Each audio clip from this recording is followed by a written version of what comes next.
Los años pasaron, y todos los demás jueces habían fallecido. Solo quedaba Samuel, que se fue poniendo viejo, y juzgaba a Israel desde distintos puntos, pero su casa de habitación siempre estuvo en Ramá. No se sabe por qué Samuel, en todo su tiempo de juez, nunca hizo hincapié en buscarle un lugar sagrado al arca de Dios, que aún permanecía oculta en casa de Abinadab. Samuel se casó con una mujer que nunca se menciona en la Biblia, con la cual tuvo 2 hijos, Joel y Abías. A estos 2, su padre los puso por jueces de Israel en Berseba, pero estos 2 jueces no estaban haciendo las cosas bien, no siguieron el camino de su padre. Pero no anduvieron los hijos por los caminos de su padre, antes se volvieron tras la avaricia, dejándose sobornar y pervirtiendo el derecho. A lo largo de la historia bíblica, ya nos hemos topado con hijos de hombres de Dios, que aunque no tuvieron un mal ejemplo, se pervirtieron en sus caminos, y recibieron el castigo del Creador. Tenemos el caso de Caín hijo de Adán, quien por envidia, mató a su hermano Abel. También tenemos el caso de los hijos de Judá, y Onán, que fueron malos ante los ojos de Dios, y por ende, les fue quitada la vida a ambos. Otros fueron los 2 hijos del sacerdote Aarón, Nadab y Abiú, quienes fungían como sacerdotes, los cuales ofrecieron fuego extraño que Dios había prohibido terminantemente, y fueron consumidos por las llamas en el tabernáculo. También tenemos el caso de los hijos del sacerdote Elí, Ofni y Finés, quienes robaban de las ofrendas traídas por el pueblo a la casa de Dios, y por culpa de ellos, también su padre, fue muerto junto con ellos por sus pecados. Y ahora, nos encontramos con el caso de los hijos de Samuel, Joel y Abías. Debido a estos descalabros, el pueblo de Israel siente la necesidad de tener a alguien que los gobierne, así como ellos veían a sus vecinos, que eran guiados por un solo hombre, al que llamaban rey. Ya estaban, como que cansados de tener que lidiar con jueces, jueces por aquí, jueces por allá, unos buenos, otros no tan buenos. En fin, necesitaban la guía de un solo hombre sobre toda la nación, quien fungiera además como juez.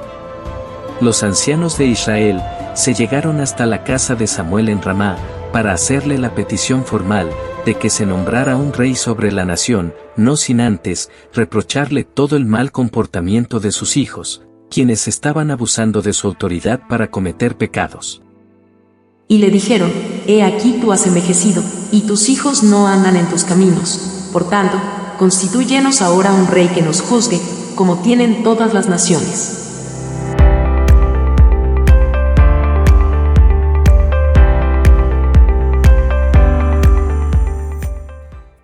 Aunque el contexto nos dice que Samuel había envejecido, en realidad, su edad era de 72 años, que para esos tiempos, con esa edad, todavía se podía mantener un buen semblante, pero quizás era la excusa perfecta para querer imponer una monarquía. Esto le cayó como balde de agua fría y le tomó por sorpresa, pero en nada agradaron a Samuel esas palabras de querer elegir un rey. Quizás el tema sobre sus hijos no le pareció nada sorprendente, porque de seguro ya lo sabía. ¿No querría Jehová revelarle el mal comportamiento de su prole? El caso de los hijos de Samuel no debió haber sido tan grave como el caso del sacerdote Elí, ya que ahí Jehová decidió erradicar a Elí y a su familia de la tierra. Pero en el caso de Samuel, nada de esas cosas ocurrieron. Estando reunidos en su casa con los ancianos, Samuel se separa del grupo para orar a Jehová, y le expresa su preocupación, ya que el pueblo prácticamente está desechando a los jueces impuestos por Dios sobre Israel. Él mismo se siente despreciado, pero Jehová le consuela y le comenta que no es al profeta Samuel a quienes ellos están desechando, sino al mismo Dios, para que no reine sobre ellos. Samuel, luego de terminar la oración, sale y se reúne con los ancianos, y les anuncia unos preceptos designados por Dios sobre las consecuencias de tener un rey. Pero los ancianos deciden tomar el riesgo, en otras palabras, no les importaba lo que dijera Jehová sobre el precio que debía pagar el pueblo por el hecho de tener un rey.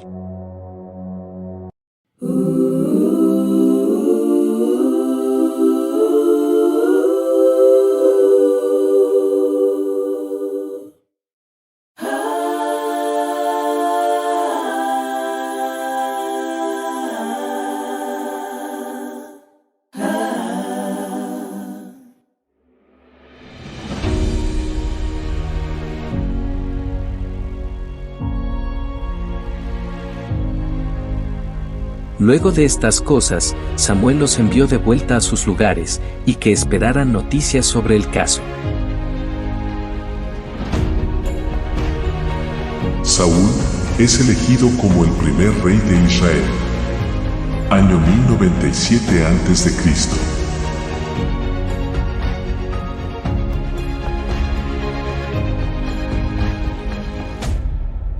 Vamos a conocer la historia de cómo Saúl llega a ser elegido como el primer rey del pueblo de Israel. Y para ello, vamos a relatar los hechos, tal cual creemos pudo haber ocurrido, basándonos en lo que dice las Sagradas Escrituras.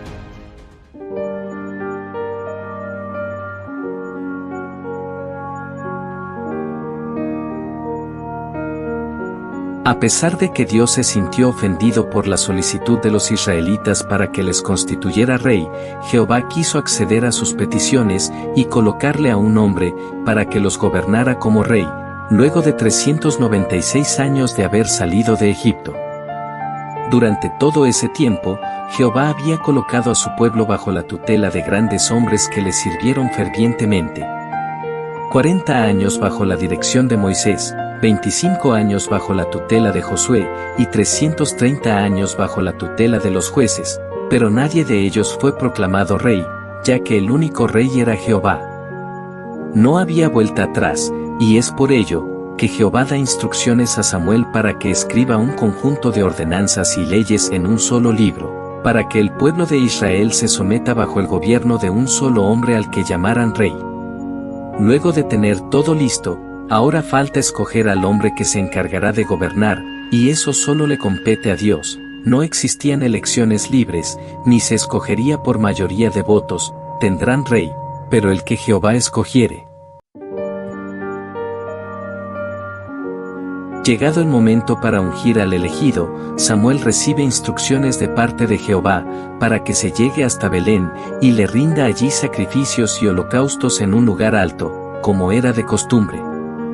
El juez Samuel se llega hasta Belén bien temprano en la mañana, un día antes de ofrecer el sacrificio, para hacer todos los preparativos relativos al rito. Esto es, elegir los animales a sacrificar, escoger los invitados, y todo para la cena que se daría luego del ritual. Ese mismo día, ya por la tarde, Jehová habla a su siervo. Mañana a esta misma hora, yo enviaré a ti un varón de la tierra de Benjamín, al cual ungirás por príncipe sobre mi pueblo Israel, y salvará a mi pueblo de mano de los filisteos, porque yo he mirado a mi pueblo, por cuanto su clamor ha llegado hasta mí.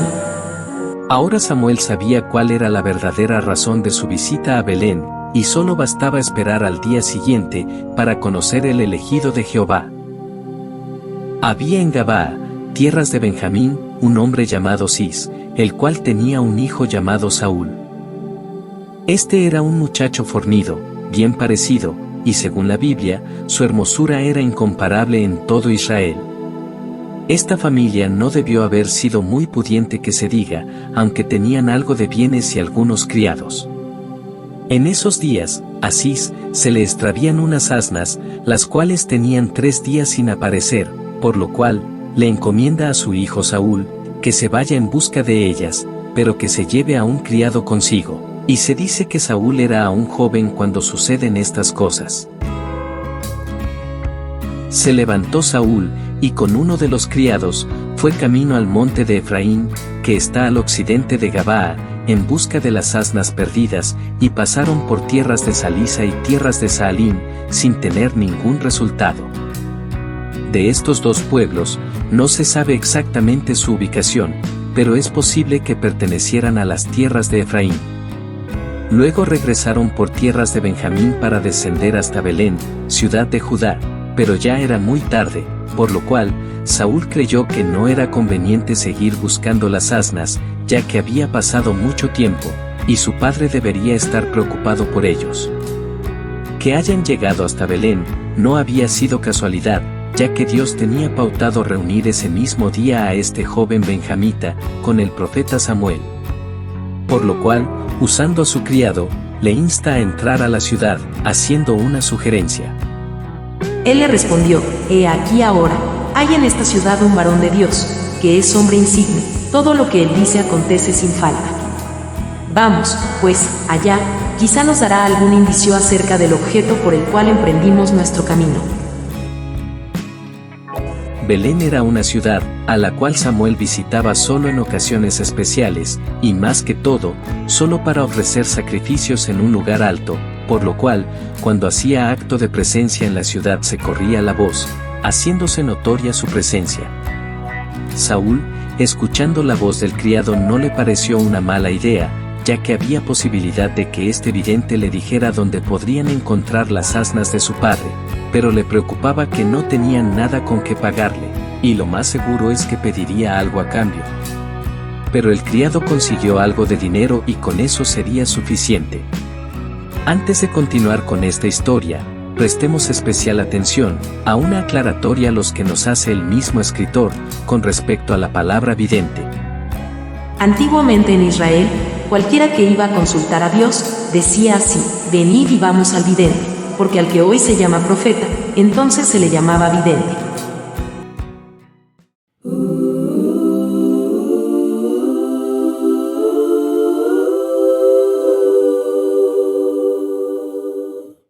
En primer lugar, este texto es una clara evidencia de que quien escribió este libro no pertenecía a esa época, ya que el mismo escritor lo declara como época antigua con respecto a su tiempo presente.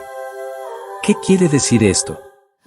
Que para la época de los jueces, la palabra profeta solo aplicaba para grandes hombres de Dios, como los padres de Israel y Moisés.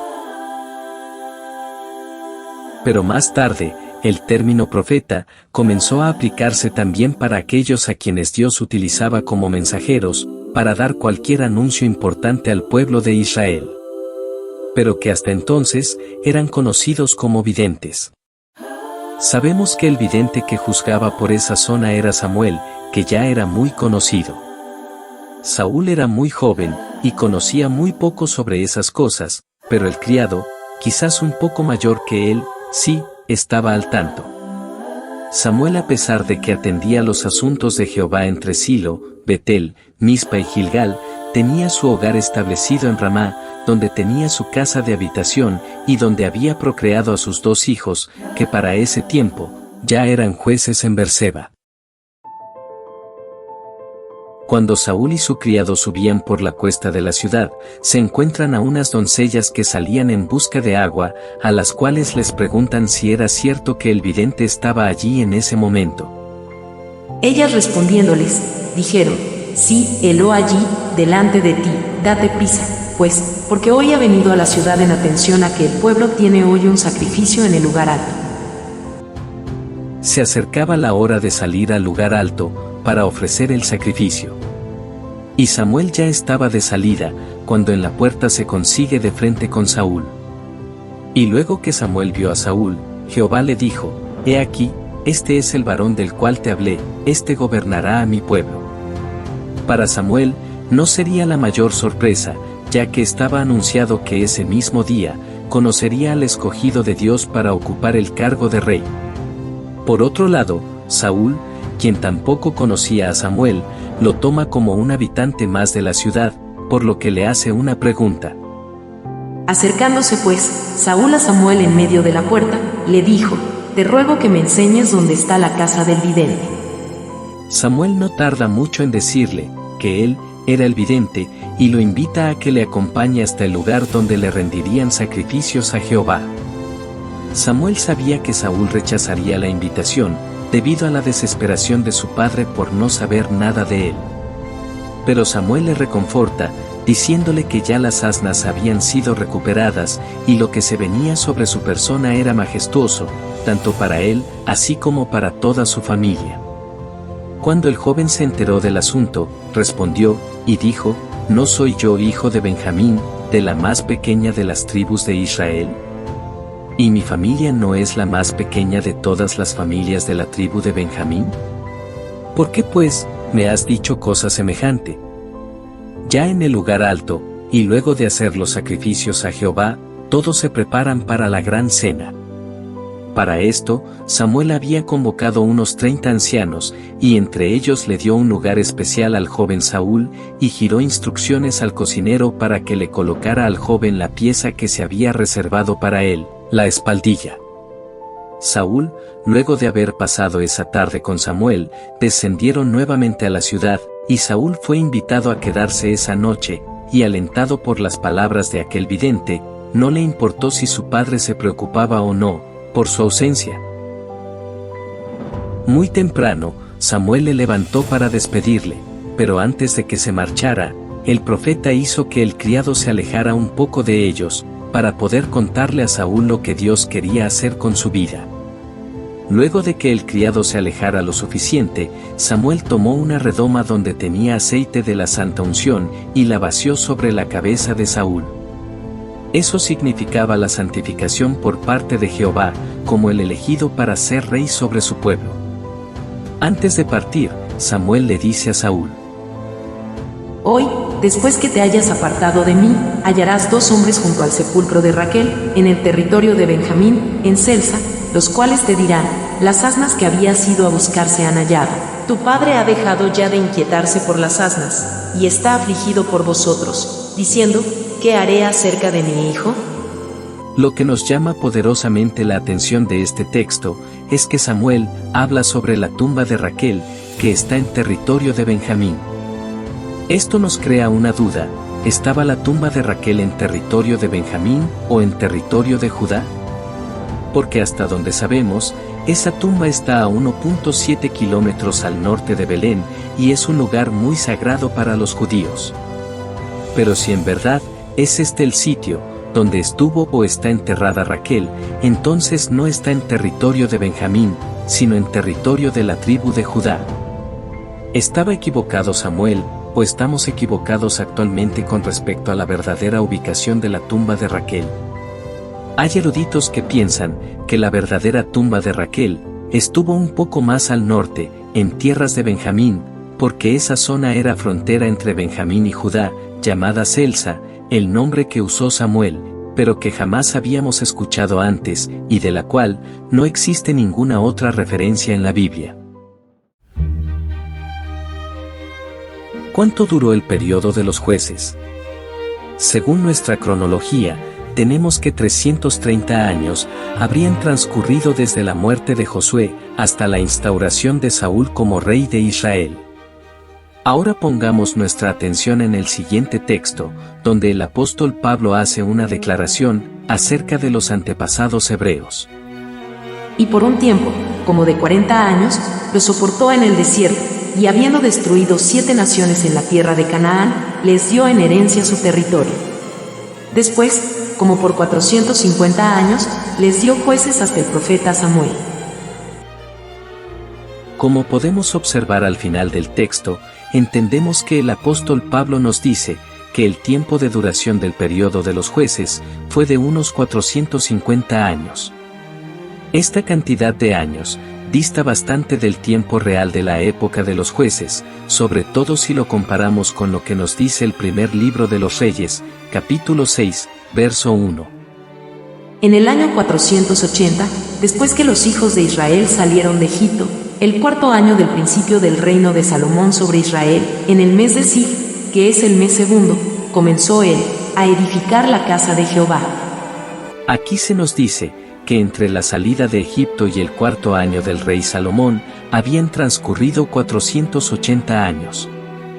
En esos 480 años, están incluidos los 40 años en el desierto, los 25 años que los juzgó Josué, los 40 años del reinado de Saúl, los 40 años del reinado de David, y 4 años del reinado de Salomón.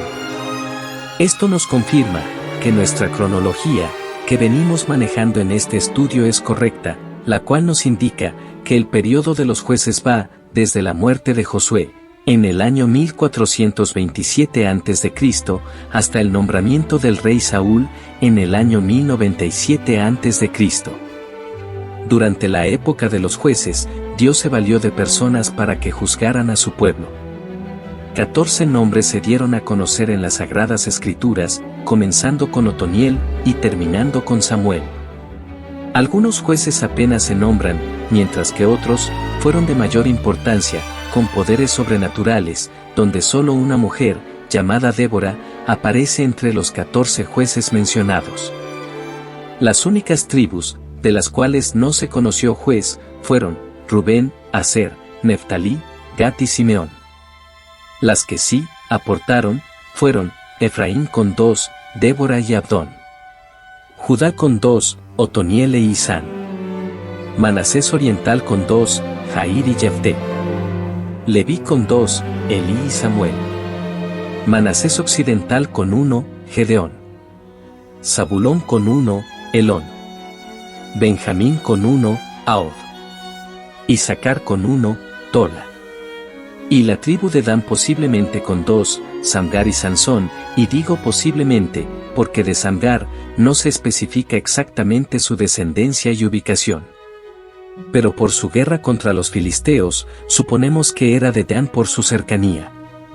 Entre estos años, se destaca la historia de Ruth, y también la de los benjamitas, que tuvieron a punto de ser extinguidos por sus propios hermanos, por su rebeldía. Hasta esta fecha, el arca continuaba en casa de Abinadab.